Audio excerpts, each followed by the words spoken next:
Hello everyone, so welcome to my Japanese progress update video number 6, and I just recorded the video but I had to do it again because I forgot to press the button on this little thing here. So yeah, you'd think after 2 years on YouTube I would know better than to forget to press the recording button, but hey, here we go.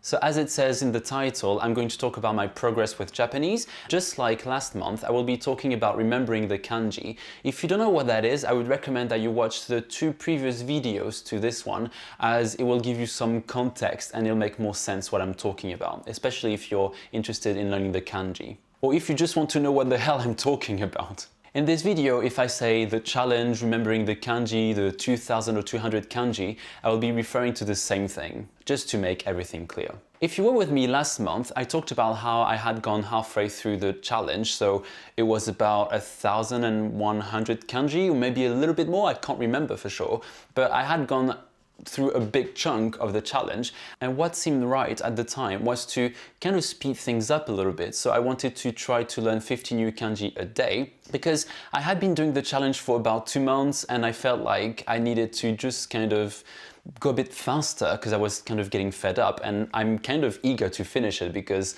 it's just an exciting achievement to be learning 2200 kanji. It also seemed to be a fairly achievable objective, even though I knew that it would mean that I'd spend a lot of time during revision, so maybe an hour and a half or 2 hours a day, which I was ready to do. I believe another motivator for wanting to learn 50 new kanji a day was that I wasn't really progressing in terms of language, so I wasn't learning vocabulary, I wasn't practicing the grammar, and I could feel that my Japanese was, starting to not die down, but just get very rusty, and I was kind of losing all the progress I had done so far. So now you might wonder how it went, and I think it went well, but with mixed results. Sorry for the lighting, it just keeps changing, but anyway. So it did go well, I think, because I did manage for quite a few days to do 50 kanji a day.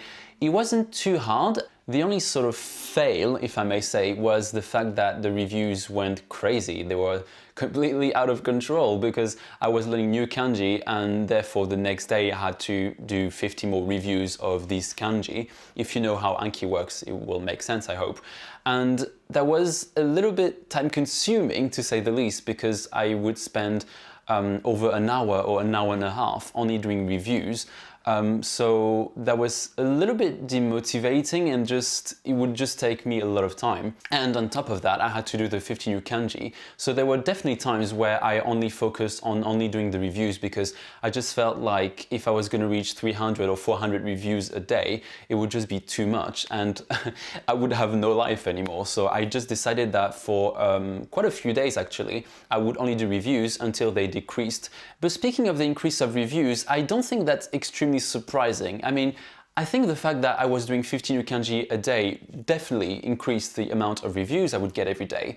But I think as I was progressing, I was going up to 1500 kanji, then 1800. So necessarily the reviews will increase. So that might be why there was a lot of reviews. So if you're going through the same thing, then I don't think it's very surprising. But I think it's something to be aware of if you're going through a deck, because the quicker you go through it, the longer you will spend on it. It sort of makes sense, but it's still good to know if you're totally new to Anki like I was when I started this challenge. Another sort of challenge in terms of time management was the fact that I went on holiday, and I'm not complaining, that's not what I'm gonna do, but it's just that when you're on holiday, your routine is completely messed up, because if you're alone, that's sort of easy, but I wasn't alone, I was with friends. So when you're with friends, it can be sometimes difficult to be like, oh yeah, I'm gonna do that at that specific time, because holidays tend to be sort of spontaneous, I think, to some extent. So that definitely had an impact on how often I could learn new kanji.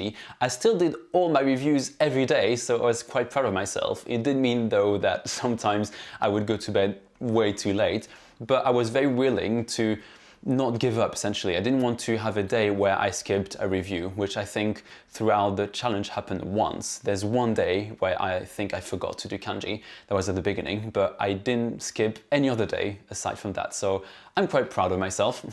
But yeah, it's not really something I had planned for, managing my routine while I was on holiday, but actually that could be a video topic coming up on my channel. I don't know, we'll see. But yeah, I think everyone that does language learning will eventually be in a situation where their routine will be messed up, either by holidays, you know, temporary workloads, or, you know, that kind of stuff. And that is something that actually I need to sort of work on a little bit more, because I am a firm believer, if you have been watching my channel lately, that not having time is an excuse. And I admit, I can't say I didn't have time, I just wanted to prioritize other things, which is okay. I don't think, you know, you should be ashamed because you didn't do language learning, but you kind of need to take responsibility for the fact that it wasn't your priority. That's it. I mean, something else was more important to you than your language learning. So not having time is something I try to ban from my vocabulary. As Matthew from Language Car Games said on one of my videos, he said, if you don't have time, you don't have priorities. And I think this is the quote of the year, to be honest. This is it. You know, yeah, it's very important to be responsible for that and just kind of be aware of that. And then if you want language to be your priority, you have to plan around that. Sorry, that was a bit long, but I think it's quite interesting to talk about time management in language learning. So after all that chit chat, how many kanji have I learned so far? Well, I've learned 1,981 kanji, so I'm very proud of myself, especially as I said earlier, the fact that I didn't give up is just very impressive.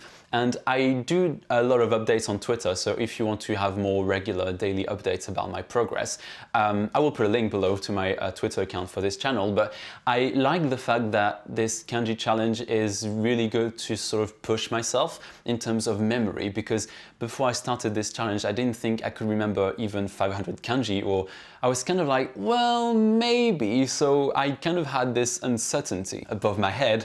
But now that I've reached almost 2,000 kanji, I know now that I could even learn 8,000 kanji if I needed to. It's just my mindset before the challenge that made me think that it was difficult or impossible.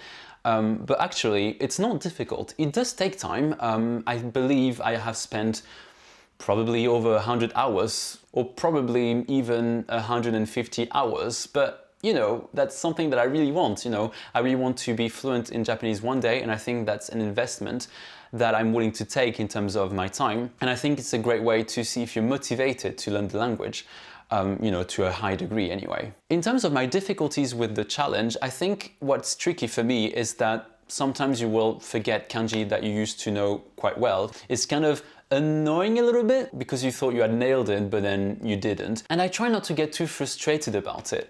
I think forgetting kanji every now and then is, first of all, normal, and it will happen, so there's nothing you can really do about it. But I think it's still part of the learning process.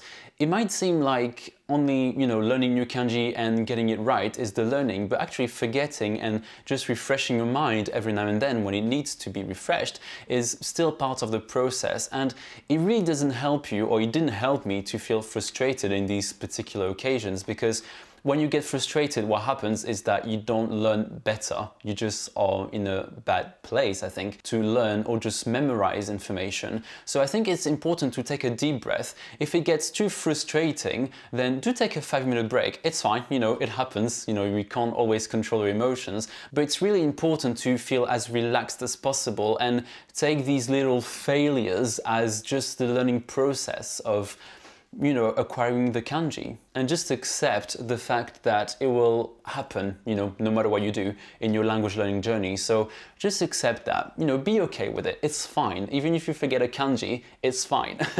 I'm saying that, but maybe I'm the only one with this problem and I'm only talking to myself. But if you're in a situation where you feel like frustrated for learning a word or a kanji, then know that I go through the same thing, and everyone does. So it's fine. It's okay.